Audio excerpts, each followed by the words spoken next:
గద్దెనెక్కి కూర్చున్నాడు. కూర్చున్న తర్వాత ఏం మాట్లాడుతున్నాడు? సెక్రటేరియట్కి వచ్చినాడు. వచ్చి అయ్యో నేను ఇక్కడ లంక బిద్దెలు ఉంటాయనుకుని వస్తే కానీ అన్ని ఖాళీ కుండలే ఉన్నాయి అంటున్నాడు. నాకు తెలియక అడుగుతా, మీ నడిగడ్డ సంగతి నాకు తెలియదు కానీ మీరు చెప్పాలి. లంక బిద్దెల కోసం గడవారం పట్టుకొని తట్టవారం పట్టుకొని నెత్తి మీద తుండు కప్పుకొని అర్ధరాత్రి తిరిగేది ఎవరు? పాడుపడ్డ కోటల చుట్టూ ఎవరు వినబడతలా? మరి నాకు తెలియదు ఈయన ఏం చేసేదో ఇదివరకు కానీ ఇక మరి లంక బిద్దెలు ఉన్నాయా లేవా అని మాట్లాడుతూ ఉన్నాడు. మొన్న నా మహబూబ్ నగర్ పోయినాడు. మహబూబ్ నగర్ పోయి అక్కడ ఇంకా దారుణంగా మాట్లాడినాడు. పెద్దలు కేసీఆర్ గారిని సరే నానా మాటలు అంటున్నాడు, మీరు చూస్తా ఉన్నారు, నేను చెప్పను. ఒక ముఖ్యమంత్రి స్థాయికి తగని మాటలు మాట్లాడుతున్నాడు. జేబులో కత్తెర పెట్టుకొని తిరుగుతున్నా అని మాట్లాడతాడు ముఖ్యమంత్రి. మొన్న మధ్యనే సూర్యాపేటలో బస్సులు బాగా బిజీ అయినాయి, మీకు తెలుసు. బస్సులో రష్ ఎక్కువైంది. ఫ్రీ బస్సు కాబట్టి లేడీస్ ఎక్కుతున్నారు. రెడీ దండం పెడతారు ఆయన అవకాశం కొద్దిసేపు లొలిపెట్టు చెప్తాను లొలిపెట్టు. అయితే సూర్యాపేటలో మొన్న మధ్యన బస్సులో బాగా రష్ ఉంది. ఆ రష్లో మరి ఒక తమ్ముడు జేబు దొంగ, జేబులు కొట్టేటోడు ఏదో జేబులు కొడుతూ దొరికిపోయినాడు. దొరికిపోయిన తర్వాత పోలీసులు పట్టుకున్నారు. బస్సులో ఆయన పట్టుకొని అప్పచెప్పినారు పోలీసులు. అప్పచెప్తే పోలీసులు పట్టుకున్నారు.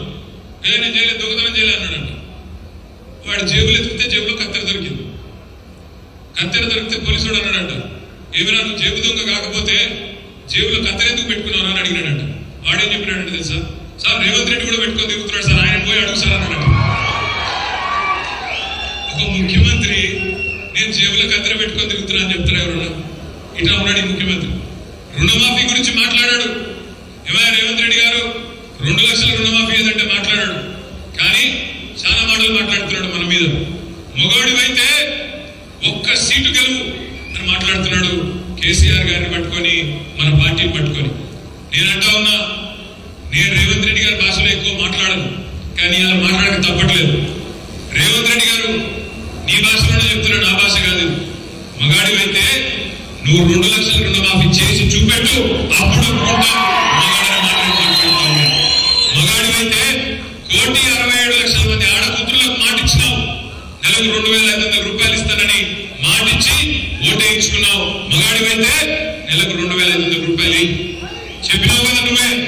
నెలకు 4,000 ఇస్తున్నా కేసీఆర్ గారు ఒకరికే ఇస్తున్నాడు ముసలమ్మకి, నేను ముసలమ్మకి ముసలాయనకి ఇద్దరికి ఇస్తా నెలకు 4,000 నువ్వే కదా చెప్తివి. మగాడివైతే 46 లక్షల మంది ఆసరా పెన్షన్లు తీసుకుంటున్న వాళ్ళకి, వాళ్ళతో పాటు వాళ్ళ భార్యలకు కానీ భర్తలకు కానీ నెలకు 4,000 రూపాయలు వేసి అప్పుడు చెప్పు నువ్వు మగాడివైతే. మగాడివైతే నేను అడుగుతా ఉన్నా రేవంత్ రెడ్డి గారు, చేయమన్నావు కదా. ఆటో డ్రైవర్లకు నెలకు 10,000 ఇస్తానంటివి, రైతు కూలీలకు 12,000 అంటివి, కౌలు రైతులకు రైతు బంధు అంటివి, రైతు భరోసా అంటివి.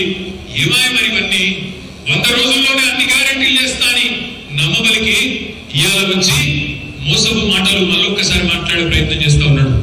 వస్తాడు రేపో మాపో నాగర్ కర్నూలుకి వస్తాడు, ఈ పార్లమెంట్కి వస్తాడు, అలంపూర్కి వస్తాడు. రేవంత్ రెడ్డి గారు కొత్త బంధా ఎంచుకున్నాడు.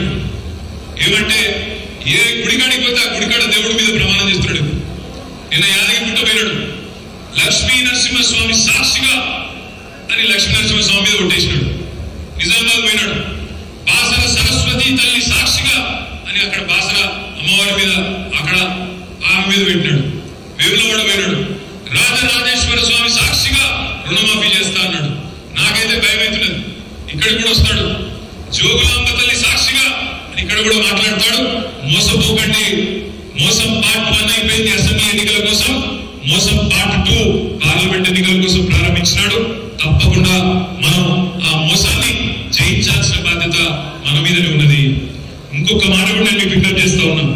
ఈరోజు ఈ నియోజకవర్గంగా వస్తే, నాగర్ కర్నూలు పార్లమెంట్ కి వస్తే పోటీ పడుతున్న 3 అభ్యర్థులను ఒకసారి చూడండి, ఆలోచించండి. ఆర్ఎస్ ప్రవీణ్ కుమార్ గారి కంటే మెరుగైన అభ్యర్థి ఉన్నాడా పార్లమెంట్ పోటీలో?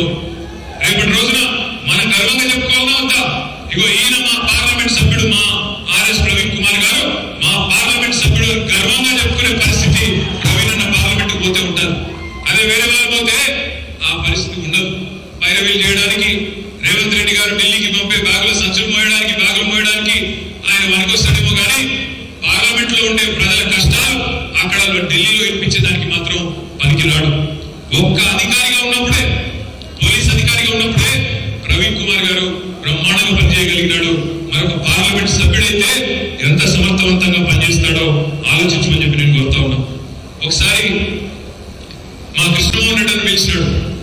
ఎక్కడికో గద్వాల సభకు పోతుంటే నేను నిరంజన్ రెడ్డి గారు మేమందరం ధరూరులో ఆనాడు ఓ పత్తి చేతిలో 50-60 మంది రైతులు కనబడ్డారు. పలకరిద్దామని పోతే పాలమూరు అంటేనే ఒకప్పుడు వలసల జిల్లాగా పేరు. యాడికి పోయిన దేశంలో ఎవరు కనబడతారయ్యా కన్స్ట్రక్షన్ సైట్లో అంటే పాలమూరు లేబర్ అనేది. సో అట్లాంటి పరిస్థితుల్లో కూలీలు ఉంటే కూలీలతో మాట్లాడి పోయినాం మేము ధరూరులో. ఆడపోతే 50 మంది ఉన్నారు. ఇది ఎప్పుడు నేను చెప్పేది ఒక 5-6 ఏళ్ల కిందట. ఆ రోజు కృష్ణమోహన్ రెడ్డి గారు కాన్స్టిట్యూన్సీలో జరిగిన సంఘటన. 50-60 మంది ఉంటే అందరినీ పిలిచి ఏ ఊరమ్మా మీద అడిగింది. నేను అనుకున్నా కొంతమంది ఆలపూర్లో ఉండింటారు, కొంతమంది పక్కనే మన నారాయణపేటలో అక్కడి నుంచో ఇక్కడి నుంచో మన వాళ్ళే ఉండింటారంటూ.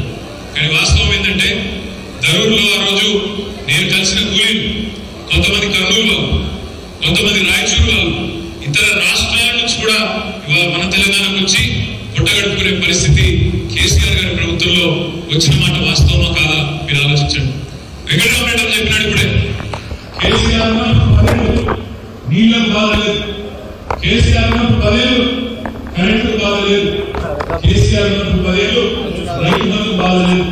ఈ ఫోన్లు టింగ్ టింగ్ టింగ్ అని మోగుతూ వారం రోజుల్లోనే 7,600 కోట్ల రూపాయలు 70 లక్షల రైతుల ఖాతాల్లో లంచంగా పడేది. అదే కాంగ్రెస్ ప్రభుత్వం వచ్చినాక రైతు బంధు కోసమే అడుక్కునే పరిస్థితి వచ్చింది. నీకు పడ్డదా రైతు బంధు అంటే నీకు పడ్డదా అని రైతులు ఒకరు చూసుకునే పరిస్థితి వచ్చింది. రుణమాఫీ సంగతి దేవుడు ఎరుగు. 10,000 పోయి 15,000 అవుతుంది అనుకున్నాం. కానీ కేసీఆర్ ఇచ్చిన రైతు బంధుకే దిక్కులేదు అని తలకాయ పట్టుకునే పరిస్థితి వచ్చింది. ఇప్పుడే సోదరుడు ఎమ్మెల్సీ గారు చెప్తా ఉన్నారు, ఎమ్మెల్యే గారు చెప్తా ఉన్నారు, వెంకటరామరెడ్డి గారు, విజయుడు గారు, మన గవర్నమెంట్ గాని వచ్చింటే ఈసారి ఆర్డీఎస్ నెట్టెంపాడు పూర్తి చేసి ఈ ప్రాంతంలో రోడ్లు, కొన్ని విద్యాలయాలు కూడా తెచ్చుకోవాలనుకున్నాం. తప్పకుండా అది చేయాలా మీరు అని చెప్పి వారు చెప్తా ఉంటే నాకు ఇంకో మాట కూడా వెంకటరామ